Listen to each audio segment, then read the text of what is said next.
Selamat pagi, salam sejahtera bagi kita semuanya. Puji syukur kita panjatkan kehadirat Tuhan Yang Maha Esa, di mana pada kesempatan ini kita masih diberikan kesehatan dan kesempatan untuk dapat mengikuti perkuliahan hari ini. Perkenalkan, nama saya Astaria Broginting, dosen Sekolah Tinggi Ilmu Kesehatan Mitra Pusada Medan pada program studi kebidanan program sarjana. Saya dipercaya mengampu beberapa mata kuliah. Salah satunya adalah mata kuliah pelayanan kebidanan dalam sistem pelayanan kesehatan. Dalam menjalankan proses pembelajaran, saya tetap mengacu pada regulasi pemerintah dan peraturan di Sekolah Tinggi Ilmu Kesehatan Mitra Pusada Medan dengan visi misinya, di mana salah satu misi adalah menyiapkan peserta didik agar menjadi lulusan yang service excellent, berakhlak, berintegritas tinggi, serta berdaya saing di tingkat nasional. Untuk mendukung hal tersebut, saya selalu menggunakan ide kreatif dengan mempersiapkan dokumen pembelajaran, yaitu rencana pembelajaran semester, kontrak perkuliahan, rencana tugas mahasiswa, dan bahan ajar seperti modul dan buku ajar. Pada mata kuliah pelayanan kebidanan dalam sistem pelayanan kesehatan, ada salah satu program kampus Merdeka Belajar, sehingga mahasiswa mampu merancang sistem pelayanan kesehatan di masa pandemi COVID-19 dengan memanfaatkan sistem informasi dan teknologi. Sebelum saya memberikan materi pada hari ini, saya akan menerangkan deskripsi singkat pada mata kuliah ini. Pada mata kuliah ini nantinya mahasiswa mampu menganalisis pelayanan kebidanan dalam sistem pelayanan kesehatan dalam melakukan asuhan kebidanan yang service excellent. Mahasiswa belajar mengenai pelayanan kebidanan di masyarakat, promosi kesehatan, sistem rujukan dan jejaring pelayanan kerja serta keselamatan lintas sektoral, sehingga nantinya diharapkan mahasiswa mampu merancang strategi dalam meningkatkan kesehatan masyarakat, mengevaluasi faktor determinan dalam kesehatan, melakukan pelayanan kesehatan primer dalam sistem pelayanan kesehatan, melakukan promosi kesehatan dalam pencegahan penyakit, melakukan perantian dalam pelayanan kesehatan primer, menganalisis pelayanan kesehatan di Indonesia, menganalisis kesehatan masyarakat dalam kaitannya dengan pelayanan kebidanan, melakukan kolaborasi sistem rujukan dan jejaring pelayanan kerja, menganalisis modul pelayanan kesehatan di pelayanan kesehatan primer, menganalisa konsep determinan kesehatan, menganalisa kebijakan di Indonesia tentang pelayanan kebidanan, melakukan screening dan support kesehatan kekerasan pada perempuan, ibu, dan anak, melakukan sistem rujukan dan jejaring pelayanan kerja, menerapkan alur rujukan, menganalisis aturan yang terkait batas kewenangan bidang pada setiap setting pelayanan, dan melakukan kerjasama lintas sektor dan lintas disiplin. Adapun materi pembelajaran pada mata kuliah saya terdiri dari 4 topik bahasan utama. Yang pertama, strategi dalam meningkatkan kesehatan masyarakat. Yang kedua, pelayanan kesehatan di Indonesia, kebidanan primer di Indonesia. Ketiga, kesehatan masyarakat dalam kaitannya dengan pelayanan kebidanan. Dan keempat, sistem rujukan dan jejaring pelayanan kerja.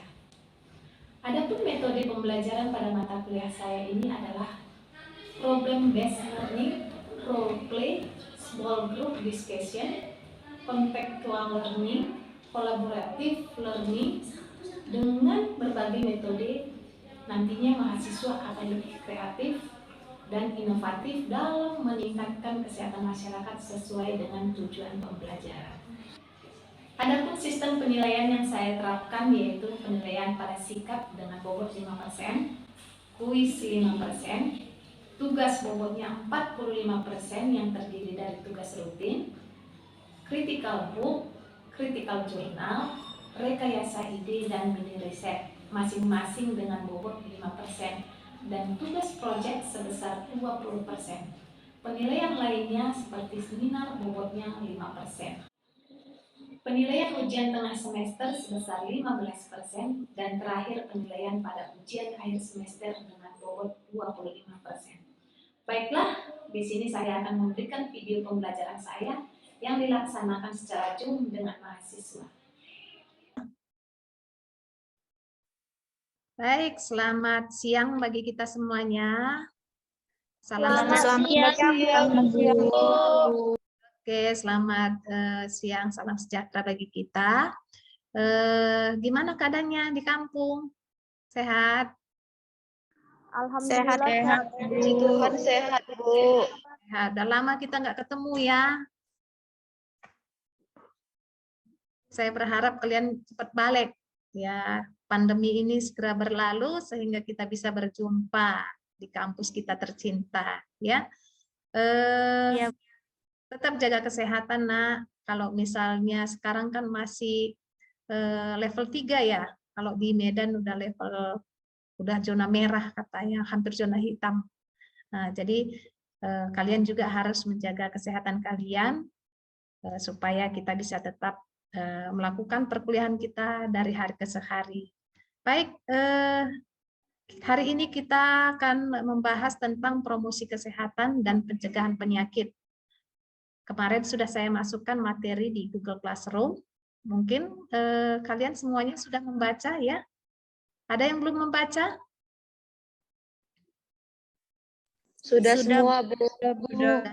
Oke, berarti kita tinggal diskusi aja ya karena sudah membaca ya.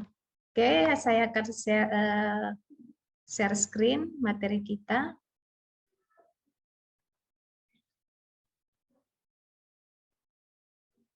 Oke. Ya, ini adalah materi kita ya, promosi kesehatan dan pencegahan penyakit. Ada yang tahu apa itu pengertian promosi kesehatan? Saya, Bu. Oke, silakan. Baiklah, Bu. Terima kasih atas kesempatan yang telah diberikan kepada saya.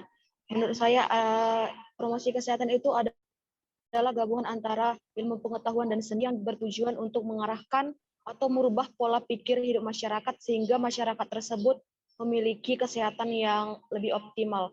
Kesehatan optimal itu salah satu contohnya adalah kesehatan fisik, sosial, spiritual, maupun emosional serta intelektual. Terima kasih, Bu. Terima kasih, teman.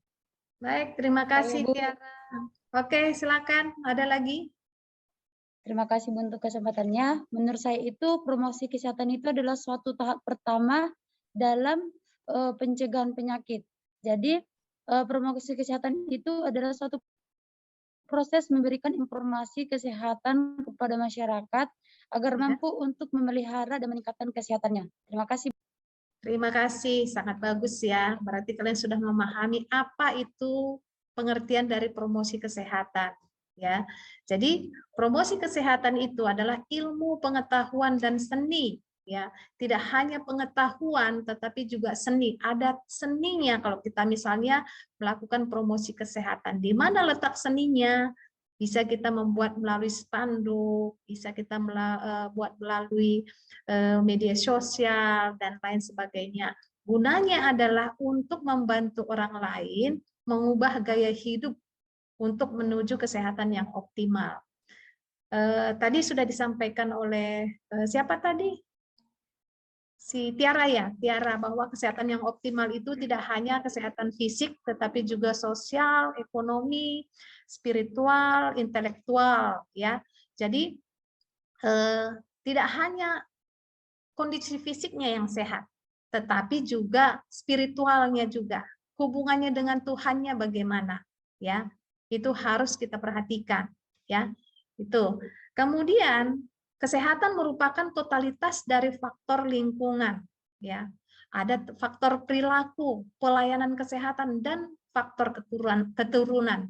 Bagaimana maksudnya kesehatan merupakan totalitas dari faktor lingkungan? Coba siapa yang tahu? Lingkungan yang bagaimana yang mempengaruhi kesehatan? Oke, silakan Putri. Silakan. Baik, Bu, terima kasih Bu untuk kesempatannya. Ya. Di sini yang dimaksud dari lingkungan itu seperti perbedaan Bu antara kehidupan di kota dengan kehidupan di kampung, Bu. Yang dimana pada kehidupan di kampung itu kehidupannya agak atau lingkungannya itu lebih asri, Bu, sedang dibandingkan dengan yang di kota, Bu. Seperti itu, Bu. Terima kasih, Bu. Oke, terima kasih Putri. Betul yang disampaikan oleh Putri ya. Jadi kesehatan lingkungan itu sangat mempengaruhi kesehatan seseorang ya. Contoh, seseorang yang tinggal di pinggir jalan, rumahnya di pinggir jalan, itu pasti berbeda dengan orang yang tinggal di masuk ke gang gitu ya, masuk ke gang atau agak ke dalam. Karena apa? Polusi sudah pasti lebih banyak polusi yang di pinggir jalan ataupun yang dilalui lalu lintas ya, lalu lalang lalu lintas dengan orang yang masuk ke gang gitu. Kemudian perilaku yang tidak sehat sudah pasti akan menimbulkan banyak risiko penyakit ya. Contoh misalnya saya itu mempunyai perilaku yang tidurnya itu di atas jam 12 ya. Kemudian bangunnya mungkin agak siang-siang, pasti berbeda dengan orang yang tidurnya itu agak jam 9 ya kan. Pola tidur, pola makan, perilaku makan, yang suka makan junk food dengan orang yang suka mengkonsumsi makanan sehat pasti itu berbeda ya. Pelayanan kesehatan, faktor keturunan. Faktor keturunan itu kalau misalnya orang tua kita mempunyai riwayat, misalnya riwayat penyakit diabetes, si anak juga mempunyai resiko untuk memiliki penyakit tersebut. Jadi bagaimana cara kita untuk melakukan pencegahan?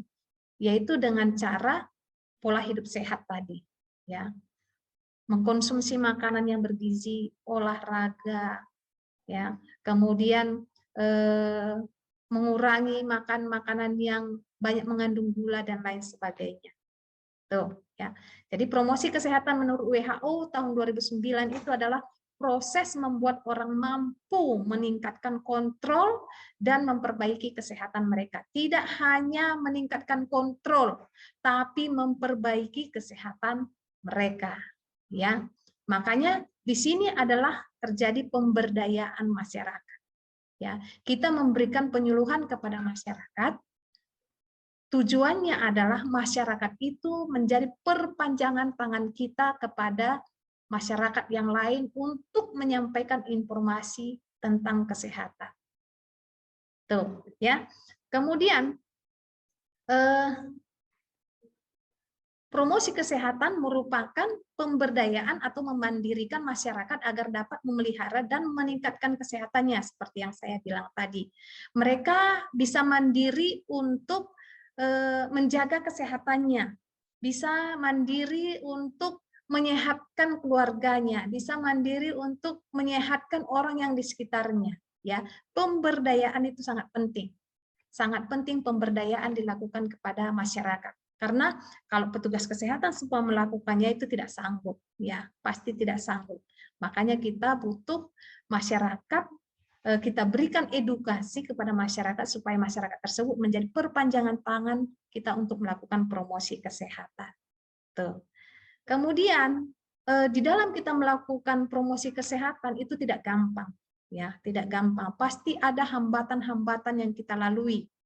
Kalau menurut Tyler itu yang pertama itu adalah struktur dan sikap yang lebih mendorong menyembuhkan daripada mencegah. Ya. Kalau misalnya masyarakat itu sudah mempunyai pemikiran bahwa lebih baik menyembuhkan daripada mencegah, itu sangat sulit. Ya. Tetapi bagaimana upaya kita sebagai petugas kesehatan sehingga mindset tersebut kita bisa rubah bahwa pencegahan itu lebih baik daripada penyembuhan itu.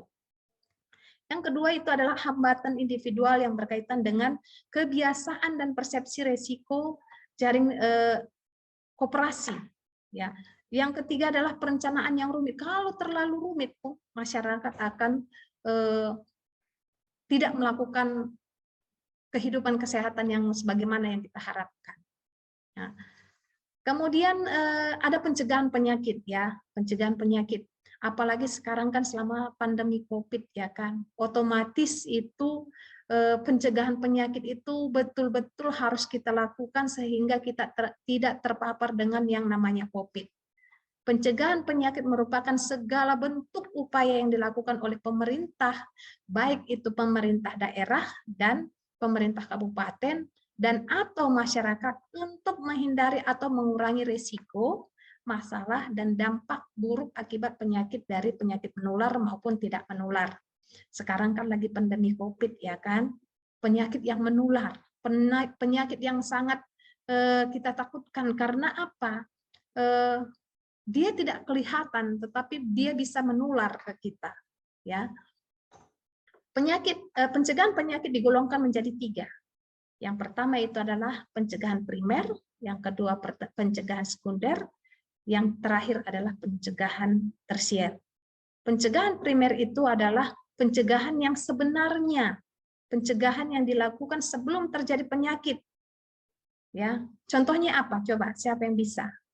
Penyakit sebelum ada penyakit kita melakukan pencegahan. Siapa yang bisa? Contohnya apa? Saya. Ya, silakan. Vaksin, Bu. Vaksin, ya. Kita memberikan vaksin kepada masyarakat gunanya adalah untuk mencegah terjadinya penyakit. Vaksin apa? Misalnya hepatitis, kemudian bukan imunisasi maksud saya. Imunisasi ya, maaf ya Putri ya. Vaksin juga itu untuk mencegah terjadinya atau tertularnya penyakit COVID ya, coronavirus ya, vaksin. Makanya siapa yang diantara kalian belum vaksin ya silahkan divaksin ya. Kalau saya sudah divaksin. Makanya bagi kalian atau mungkin masih ada di tempat tinggal kalian belum divaksin ya. Pelan-pelan lah ya, disampaikan informasi bahwa vaksin itu sangat perlu untuk pencegahan supaya tidak terkena dari penyakit COVID-19 ya. Kemudian yang kedua adalah pencegahan sekunder berfokus pada individu yang mengalami masalah kesehatan atau penyakit dan individu yang beresiko mengalami komplikasi atau kondisi yang lebih buruk. Ya, kalau misalnya pencegahan sekunder ini adalah tahap dia sudah terkena, tetapi tidak sampai kepada kecacatan. Ya, tahap yang dia sudah terkena, tetapi tidak sampai ke tahap kecacatan. Bagaimana cara kita supaya dia tidak cacat? Itu adalah fungsi dari tugas kita sebagai petugas kesehatan untuk memberikan promosi kepada masyarakat supaya dia tidak sampai cacat. Ya kan? Yang terakhir adalah pencegahan tersier. Pencegahan tersier adalah dilakukan ketika terjadi kecacatan atau ketidakmampuan yang permanen dan tidak dapat disembuhkan. Ya, bagaimana cara kita supaya dia itu bisa semangat kembali ya, tidak sampai putus asa ya. Kita harus memberikan semangat ya. Kegiatan promosi kesehatan pada tingkat tersier ini adalah kegiatan ini ditujukan untuk melaksanakan tindakan rehabilitasi yang bertujuan membantu klien mencapai tingkat fungsi setinggi mungkin sesuai dengan keterbatasan yang ada akibat dari penyakit kecacatan tersebut. Itu, ya. Oke. Sampai di sini ada pertanyaan? Ada pertanyaan sampai di sini?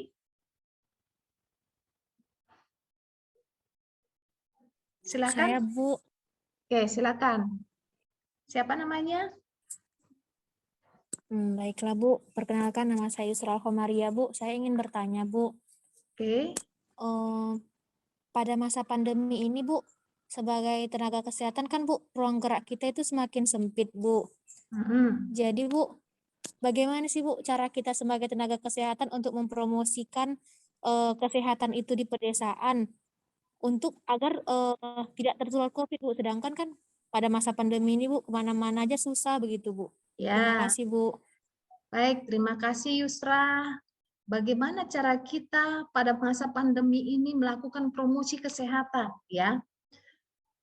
Kita harus melibatkan peran serta tokoh masyarakat, ya. Karena yang paling dekat dengan masyarakat itu adalah tokoh masyarakat. Kader, petugas kesehatan, kader itu penting, ya. Kader itu adalah orang yang terdekat masyarakat. Petugas kesehatan yang ada di desa kamu bisa kamu libatkan. Nah, untuk tetap menjaga protokol kesehatan, ya. Dan kamu juga bisa menggunakan fasilitas telekomunikasi jika memungkinkan, ya.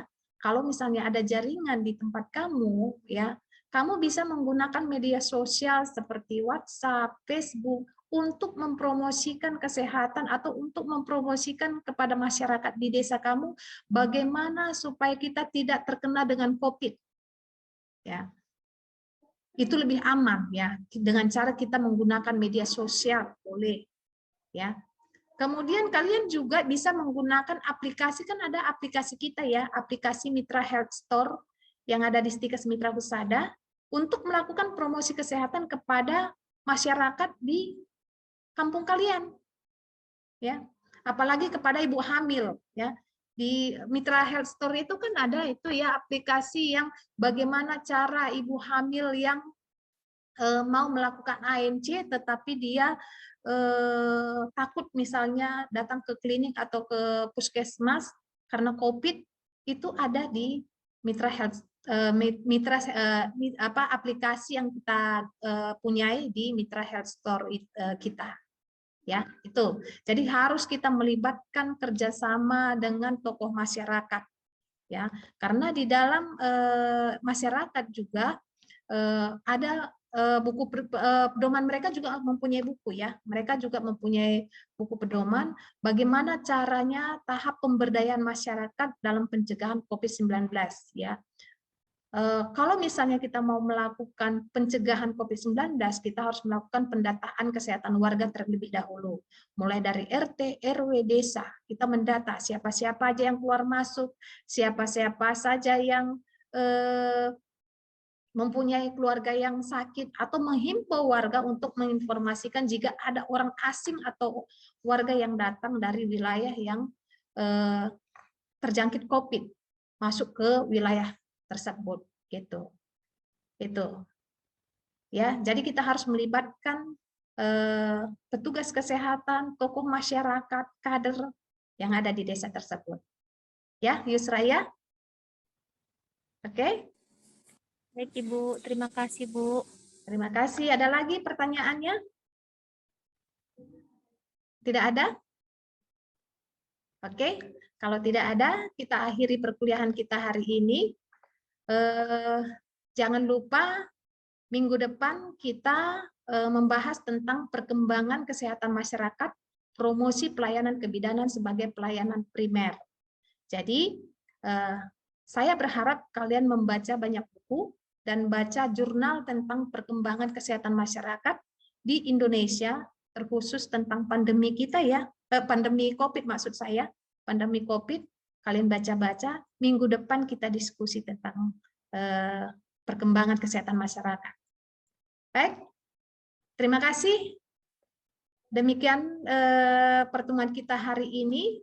Saya berharap dan berdoa supaya kalian sehat, supaya kita bisa bertemu di kampus kita tercinta untuk bisa kuliah tatap muka dan kita bisa berjabat tangan, ya. Mudah-mudahan pandemi cepat berlalu. Terima kasih. Ada lagi yang mau ditanyakan? Sudah, Bu. Tidak ada. Terima kasih. Saya akhiri dengan selamat siang, salam sejahtera, salam sehat, salam kepada keluarga yang ada di sekeliling kalian. Terima kasih. Saya akhiri, selamat siang. Selamat siang Bu. Terima kasih Bu. Sehat, Bu. Oke.